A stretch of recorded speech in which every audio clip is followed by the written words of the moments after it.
Hey everybody, and welcome to The Year Was, the podcast all about today that gives you just enough information to effectively be that guy at the party, causing all your friends to question, hey, who invited you? Like, seriously, why are you here?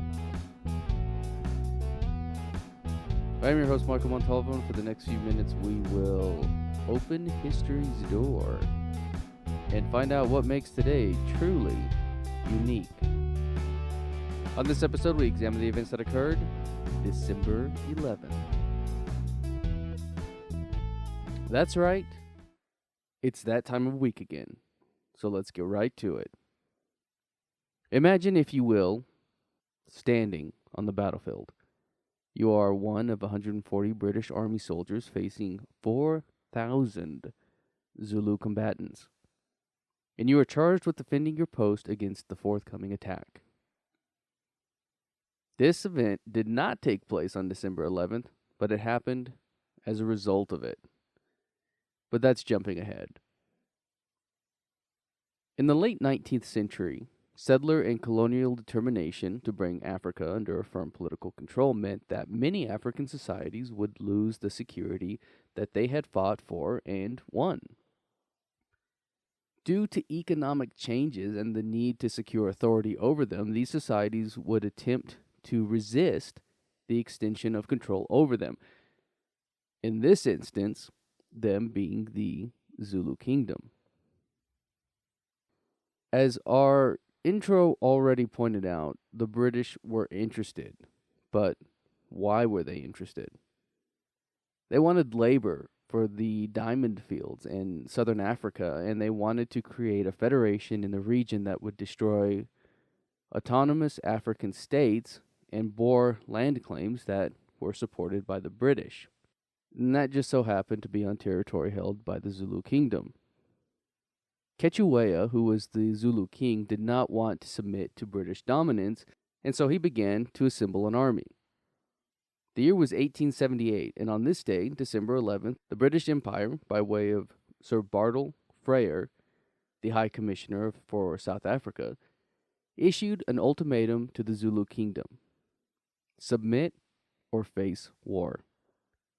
The Zulu were told to dismantle their military system within 30 days and to pay reparations for alleged insults. In doing this, Cider would be forsaking his own sovereignty. Exactly what those insults were, I don't know, but I imagined they sounded a bit like this. I fought in your general direction. Your mother was a hamster and your father smelt of elderberries. It should be obvious that this did not happen. The ultimatum did take place, but the Monty Python quote was the joke. Please don't copyright strike me. In January, rains that would have normally slowed travel, as well as the tall grass to the Zulu land, blocked the view and made for a dangerous approach. The British still made their advance, however, throwing aside precaution and the use of scouts or sentries.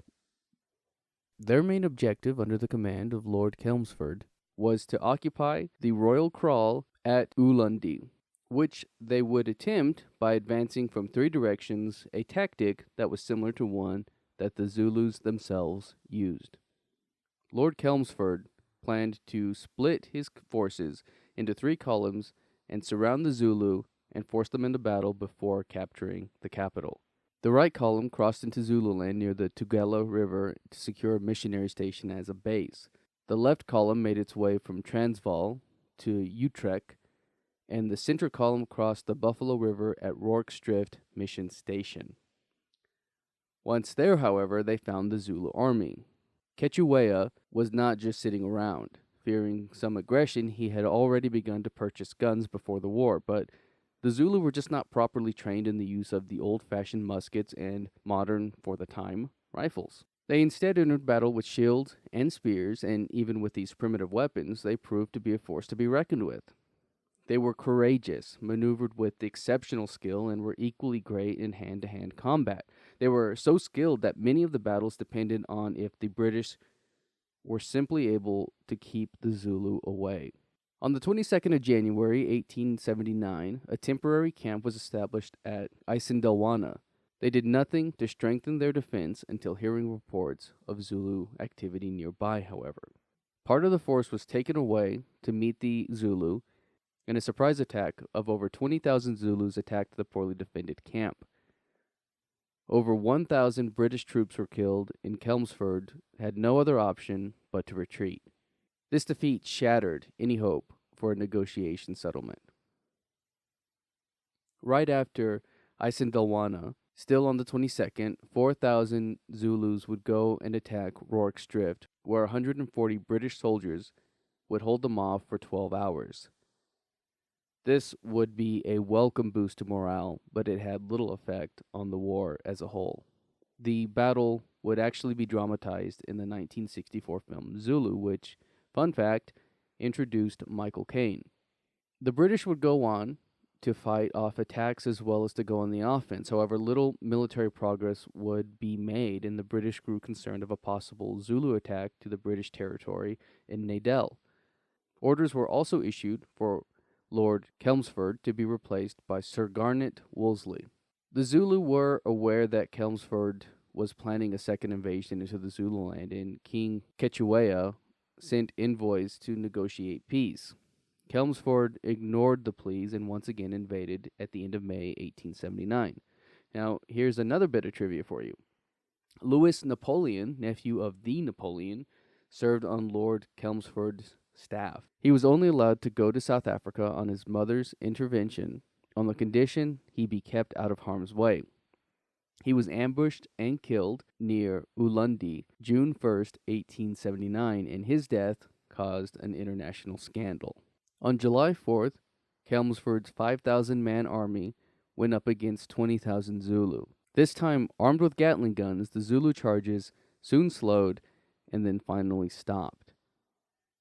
The British were so impressed by their courage, a memorial was built to honor the Zulu in Ulundi.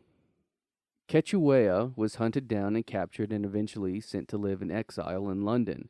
In his absence, civil war ensued, and the British eventually restored him to his throne in an attempt to restore order. His power and his authority, however, were greatly reduced, and he died in 1884. In 1887, Zululand was declared a British territory and was finally annexed in 1897. Now, obviously, there is so much more to this story, but it all began on this day in 1878. And that's going to do it for us today. If you like this podcast and want to hear more, give us a rate and review. That helps me out and helps me steer this in a direction that is hopefully good for everyone. If you're watching this on YouTube, you can find the audio version on your podcast app of choice. Links in the description. You can find me on social media and at YouTube at the Apple Cider Club. And as always, I want to thank the Tim Kreitz Band for our musical theme. And thank you for listening. We'll see you next time.